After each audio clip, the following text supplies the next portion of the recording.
It's my feel-good breakfast show. Here we go, the Culinary Hotline bling. Ting, Ting, ting, ting. I was slightly off. No, you were fine. Don't worry Okay. about it. You're always on point when it comes to these types of things. And I must just say that, sometimes you need someone to call. With ghosts, Ghostbusters, when it comes to the Culinary Hotline bling, Chef Clem. It's the same thing. You are synonymous, which is important. And Thank you. This is an installment where you're going to get exactly what you need. And we are making sure that Chef Clem is going to be put hard to work with regard to all of his knowledge in the kitchen. So if you do have any inquiries, you can please just give us a quick message there. And now here's the thing. So we have a few very twisty types of questions for you today. Don't forget to call us on 021 110 5552 if you have any emergency, that Chef Clem, the culinary ambulance, will come along and help you I like out. that. Yes. Now, Offense is first. Now, Offense from Soweto wanted to ask you something. I tried to call earlier, and Offense left me on blue ticks, but it's okay. But at least you got the question. The question is, how do you work with Puff Pastry? Hers is always, comes out very, very raw. What do you think? So I like this question because people get it a little wrong, okay? Yes. Puff pastry is essentially layers of butter and dough. And what happens is when you bake it, the butter expands, releases steam, which expands, Yep. and then pushes up the pastry, and you get those beautiful layers. Yeah. Okay, here's what people do. They take it out the freezer, Yes. and then it's hard. Okay, what do you think they do now? Because it's like when your mom said take out the chicken, but you forgot to take out the chicken, she comes home and it's raw. Yes. Okay, So you need a hack. So usually you pop it into the microwave. and that's where you go And wrong. you're like, let's go quickly, microwave, teet, teet, teet, teet. And then it's like, oh, sorry, Mom, it took a little longer than expected. Yeah, so Yeah. when it goes into the microwave, Yes. you end up melting the butter. And then you don't get that poof, that okay. rise, that steam, right? So Yes. everything becomes very thick and dense, and then it's just not puff pastry anymore. All right. It's just not puff pastry. It's not puff lekker. So here's the thing. We all know in life, Yes. butter melts very quickly. So take it out the freezer and give it half an hour to relax. All right. Okay? And in that half an hour, it will become like soft and malleable. Malleable. I like that word so much, malleable. Malleable. Oh, yes. Okay. So that's all you got to do. And then it becomes nice and soft. You can kind of HD guys at home there, you can kind of see the bits of butter in there already. Yes. That's what you need to keep. Okay. So keep it chilled. As we work with chilled dough in general, puff pastry in general, you're going to be fine. Chilled dough. So all you have to do, take it out the freezer, about half an hour is good, maybe 45 minutes, and let it come to temperature on its own. Don't do anything. Don't put a hot cloth over it. Don't put it in the microwave. Don't put it in the oven. Don't run hot water over it. Let it just chill. And then all you have to do is try not to roll out your dough too much. Okay. Because again, we're trying to keep those layers of butter and pastry. So I kind of don't ever really roll out my puff pastry. Yes. I try and keep it in this thickness already. That way, you've got all the beautiful layers. You're not disturbing it. When it cooks at a high temperature, and it needs to be a high temperature, 200 degrees. This is the one time the rule 180 for safety doesn't apply. Yeah. You want that nice punch of hot heat. That's going to cause your butter to just poof, and you get the puff. Ah, I see. So you said poof now, so why is it not called poof pastry? I'm changing that. Okay, cool. I've sent the email. Fantastic. Poof pastry. To the creators, yes. Apparently, there's a poofologist who actually created this back in the day, which is great. So, great advice, though, because I would have popped it into the microwave. That would have been my thing. It would have been like that. Don't do it. By the way, you can actually experiment and try and cook some puff pastry in the microwave. It does give you a bit of a result. You might not get that serious brown, but you'll get that poof. You'll get the poof. Oh, my word. And also, poof, P-U-F-F is the same as puff. It's all about the pronunciation. Poof pastry. Poof pastry, you say? Okay, that's fine. Don't forget to give us a call on 021 110 5552 if you have any culinary hotline bling, ting, ting, ting, questions that you'd like to go. And the thing is, we also got another one. So, Rafilo from Western Cape.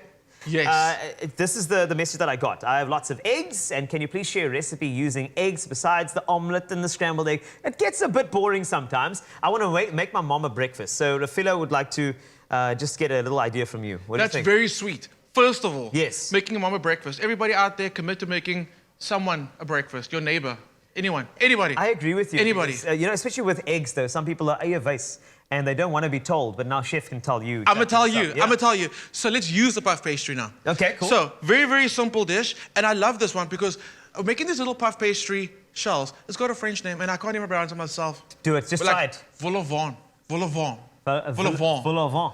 But Right. it's this guy over here, And it is a puff pastry. Can you hold this up? I would love to. It's a little puff pastry shell. And what you can do with that now is you can now put various things inside there. And today, for you, we're going to actually make a little egg in a nest type pie for breakfast. It's absolutely delicious and it's very easy to make. Are you looking at those layers? It is, you know, I'm actually, Okay. I'm assessing the layers. It's very delicate as well. It's very delicate, yes. Yeah, and it looks like a good receptacle for some good filling as well. Exactly, and that's exactly what we're going to do now. Okay. So, I've got my cookie cutter over here. Let me just check out the sizes. Okay, cool. First thing we're going to do is we're going to cut out one large. I'm just going to do one. Quick one, if you don't have a cookie cutter, can you use a glass? You can use a glass with a sharp knife on the outside, kind of Nice. just trace it out there. Okay. Absolutely. I always, there should be a hack for everything in your kitchen. You don't need to go and buy something. Just be like a little smart and check it out and you'll be fine. We didn't have money to buy anything anyway. No. Yeah. Oh, January. You know what I'm saying? Yeah. I'm Well, glad. I mean, I feel like in March, we're going to talk about some kitchen essentials. Things you very can true. invest in now, and it'll last you for a life. March. Okay, and this tin, the good thing about puff pastry is got butter in. You actually don't need to spray your baking tins. But in saying that, I don't want you calling me and then saying, last week you said I don't have to, and then it sticks, da-da-da-da-da. Yes. So just for safety, just give it a light spray. But there's enough butter in there to help you.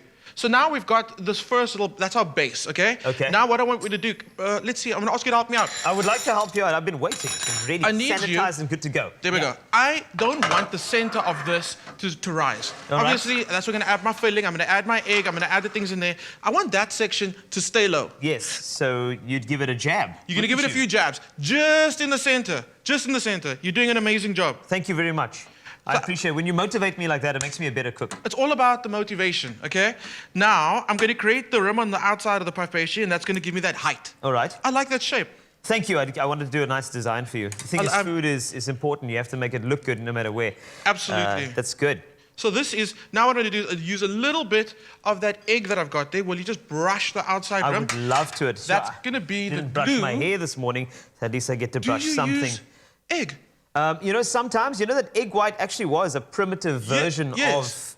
of hair gel back in the day. But there's protein in there. Is that not good for your hair? It's very good for your hair. Okay, you know? guys. I don't want to be quoted on that. I'm no hair expert. My hair just stands up. But apparently egg white was one of the things that they used back in the day. That and all sorts of different waxes like beeswax. Okay, I'm going to grow my hair Yeah. just to try that out. Yes. I'll let you know in a few weeks' time. Okay. By the way, Culinary Hotline hairdresser coming soon to Expresso on SABC. If you have any hair queries, please send it through to us, and our experts will answer all your hair-related questions. Oh, well, that would work. But if you do have any culinary conundrums or foodie questions for Chef Clem as we bake this beautiful thing, please give us a call right now, 021 110 552. If you didn't get that, let me do it like they would say slowly on a phone. 021 110 552. I probably said too many numbers. Either way, you got it. So please give us a call on this phone, and we'll make sure that Chef Clem answers it. I'm looking forward to what that looks like Okay. afterwards. That's going to be good. Are we done now? Do I still have time? What do you still have to? No, of course. Rip it. Okay. Yeah. Very quickly. Okay. You got 30 seconds, though. 30 seconds. Yes. This goes to the oven to blind bake, which means Yes. we're going to give that first baking process. So our pastry will never be soggy. We've blind baked it. It's beautiful, crisp, and delicious. All we need to add a little bit of pesto to it. And the pesto is going to give it that little saucy element, a little bit of a herby element. So blind baking, it just has to be, you know, a little blonde. A little touch of blonde. brown. Okay. Doesn't have to be this brown. It's just to set your pastry so Yes. it doesn't absorb any liquid that you can add in there. Because when it's done, it's more Zoe brown.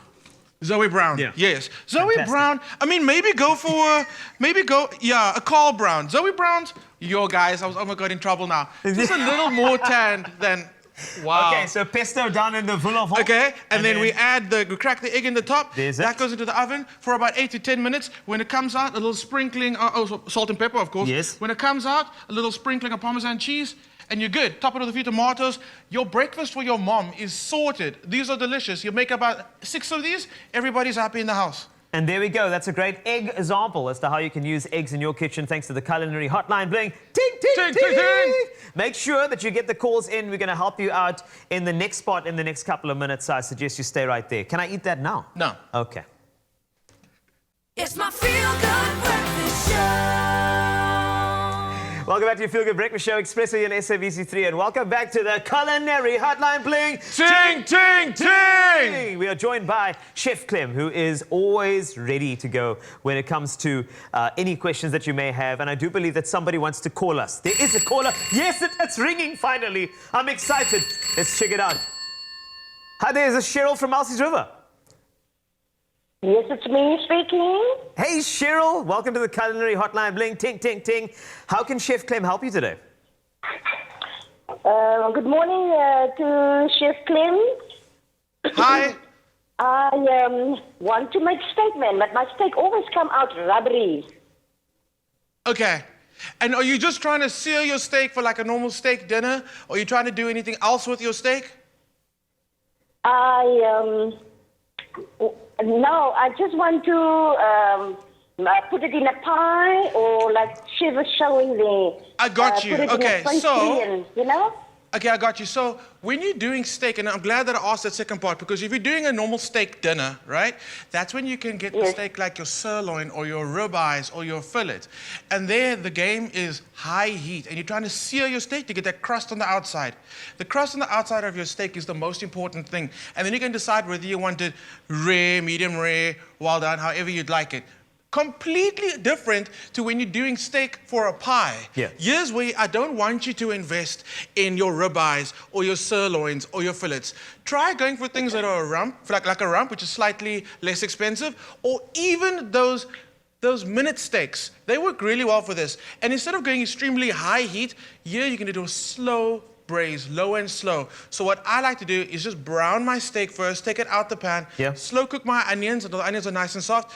Add your bay leaves, your salt and your pepper. Add a little bit of stock if you want. You don't need to, but a little bit of tomato paste, a little bit of liquid, and your spices if you want. I like doing that. And then you put your steak back in. And then on a very low heat, lid on it, keep the moisture there. Slow, cook the steak until you can take a fork, 2 forks, and literally just shred it, okay? If you're gonna go too fast and your heat's too high, Yeah. that's when your meat tenses up, and you can end up with a rubbery steak. Low and slow helps the muscle fibers in the steak to relax and shred. And that's exactly what you need for a pepper steak pie or a steak and kidney pie or whatever pie you're gonna do. Low and slow, and don't spend so much money on the higher expensive cuts of steak. I can talk a lot. You can, no, but I think you were very clear. And I hope that helped you, Cheryl, from Elsie's River. Chef Clem, just giving you some details there. All the best for the pie. Thank you very much, Chef Clem and Expresso team. No problem, Cheryl. Thank you. Anytime. Thank We are you always here very for you much. on 021 Thank you. 110 552. Do we have another caller? Oh, I love this phone. I really do. Welcome to the Culinary Hotline. Bling, ting, ting, ting. Call speaking. How can I help you? Good Hello. morning, Cliff Shem. Hello. Hi. Welcome. Good morning, Chef Clem. I'd like to know what is the best method to remove the skin from liver? All right. I love this question because I love liver, I love kidneys, I love offal, I love it all. Yeah. And the part that scares the people the most is the preparation. So I'm going to talk about chicken liver. I'm going to demonstrate chicken liver, talk about lamb's liver or ox liver. What's really nice about that is that membrane on the outside of the liver Yes. is quite thick. Thick, you don't want to eat it, you don't want to chew because it's not going to break down, but also to your benefit because with that thick membrane, all you have to do is cut off one little side of the liver and then just get your finger between that membrane and then it just peels right off. And it's very important that you do take that off because you will actually, like we spoke about the braised steak, you can actually cook that till the meat just falls apart, but that membrane on the outside will never break down. It'll just tensify and it's like chewing gum. And you will just chew, chew, chew. That's the first thing, just get that membrane off. Chicken livers, very similar, but what's really nice about chicken livers, today you buy them and the skin will always be taken off. Someone's thought about it for you, so you never have to mess with that. The one thing though, if you really want to go the step further, is taking out that little tiny white membrane in the middle, because that's also slightly chewy. It's not that bad. It's not that bad. If I'm in a rush, I'll leave it. Let me just talk about the chicken liver. And these are beautifully cleaned already. Yes. What I'm talking about, the little white membrane, is that little bit that's right there. You see it? It's just slightly chewy. And again, if you're in a rush, and chicken livers for me are like absolute go-tos. Oh, I agree. They are like not even 10-minute dinners, 5-minute dinners. But Done, it's done, done. polarizing. Let's be honest. Not everybody likes the offal. Not everybody likes the liver type of thing. But I do have a little anecdotal story about how you can get people to eat liver. Please tell you know, me. Sometimes when you have a charcuterie board at your place, Yes. and someone's like, I don't like chicken livers. You know, there's a chicken liver pate that you can get, and you just leave it there. You just have to leave it on there. And the person who swore off chicken livers to me dipped the cracker in the chicken liver pate. He's like, ooh, this is lekker. What's this? Exactly. And I was like, ha! You want to live life with liver. Daar say. Live life with liver. You're welcome. I like it. I'm okay. here all week. And again, that's a little white membrane that comes out. Yes. Quick. I like that. I also believe people don't like offal in general because it's not been prepared properly. Agreed. Or like when they have, okay, one of my favorite dishes in the entire world, tripe and trotters. Oh, but yes. you know what? It puts people off because of the smell or whatever. And this is just a little, throwing that out, a little extra tip. When you cook tripe, I suggest you always soak your tripe and then soak it in a bowl of cold water with onion slices and bay leaves. There will be no smell. There will be no smell and you'll be perfectly good to go. And Yeah. I love it. I love it. I love it, but it has to be cooked correctly because, you know, you do get that fine line between that rubbery and also the one that's quite unctuous and beautiful to eat. So, but as you know, afal is going to be polarizing, but I think the preparation is important. I know that there are many Preparation, yeah. people. So why do people sometimes, they'll soak it in dairy? Because what that does is because it's an organ. Its job is to filter out things in the blood. Okay. Right? So what the milk does is it draws out all those impurities and that very metallic flavor. Yes. So that it becomes more palatable that way. Beautiful. Yeah, Well, there's a hack absolutely. for you right there from Chef Clem. Do you want to cook these? I would like to cook these, please. Okay. Let's so go. this is the easiest, almost embarrassingly easy chicken peri-peri, okay? So in here I've got some butter, and this is where I say again, there's certain things in 2021 we're not counting. We're not counting how much garlic you put in food. We're not counting how much butter you use. We're not counting how much chocolate you use. You're allowed to just go horse. Okay, butter works really well in this case because it actually helps emulsify the peri-peri sauce and helps brown the chicken livers. And can we just mention that if you drop the butter straight into a pan, it's probably going to burn. That's why you need to add A some little bit of olive oil. touch there just to make So sure what it's you want to balanced. do is get the butter to where you can just smell it, not too brown. The livers go in.